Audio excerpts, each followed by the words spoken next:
Hello, in this video I will show you what could be one of the causes if you have a problem with the steering column lock on this Mercedes E-Class W212. One of the causes could be a blown fuse, so here in the video we show you the location of the fuses for the steering column lock. Before I show you the location of the fuses, first I'll show you how to test the fuses, if they're good or bad. I'll show you how to test the fuses using a multimeter and a test light. First, I'll show you how to test the fuses with the test light. For this purpose, we need to turn the ignition on.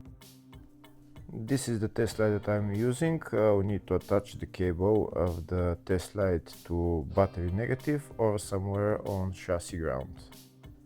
Then we're going to start testing the fuses with the test light. On the fuses there is two pins, you can see them right there before the 30 and after the 30. There's two pins where we touch them with the test light, and if both pins light up, that means the fuse is good. If only one pin lights up, that means the fuse is bad.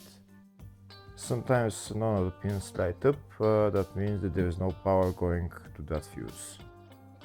Next, I'll show you how to test the fuses with a multimeter. This is what the fuse looks like. You can see that contact in the middle that is connecting to the two pins. This is the contact that shows if the fuse is good or bad. If the contact is burnt, that means the fuse is bad. If it's if it's connected, that means it's good. When we test the fuses, we should measure resistance with the multimeter. So when we turn the multimeter on, we should turn it to 20k ohms. When measuring the fuses, the resistance should be very close to zero. We'll start now testing each fuse. First, we'll touch both cables together of the multimeter just to see if it measures resistance. You can see there is no resistance in the cables, but it measures 0 ohms. Now we'll start measuring the first fuse, and we'll see what will show. It's showing 0 ohms, so that means this fuse is good. Next, to test the second fuse, it's showing 0 ohms, so that means that fuse is good. Now we'll test the third fuse. Third fuse is also showing 0 ohms, so that means that fuse is also good. Next, we'll test the fourth fuse, and it doesn't show 0 ohms, it says 0L, which means open circuit. That means that fuse should be bad. Now we'll see what the condition of the fuse is visually. We can see that contact in the middle that's connecting to the two pins is broken, so that's why it's showing open circuit. That means the fuse is bad, so it needs to be replaced.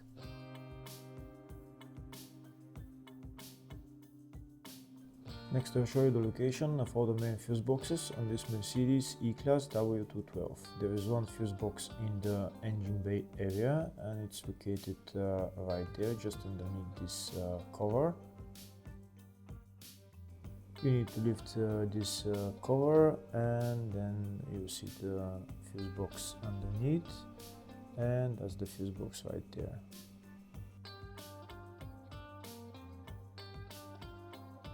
Next, I'll show the location of the other fuse box on this Mercedes E-Class. It's located in the load area, and it's just behind this panel, and that's the fuse box right there.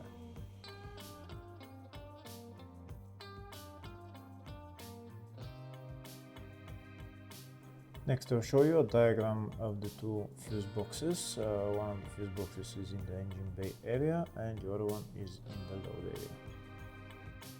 Next, to show you the location of the fuses for the steering column lock on this Mercedes E-Class W212. Fuses are located in the engine bay fuse box, and the fuses are F19 and F27.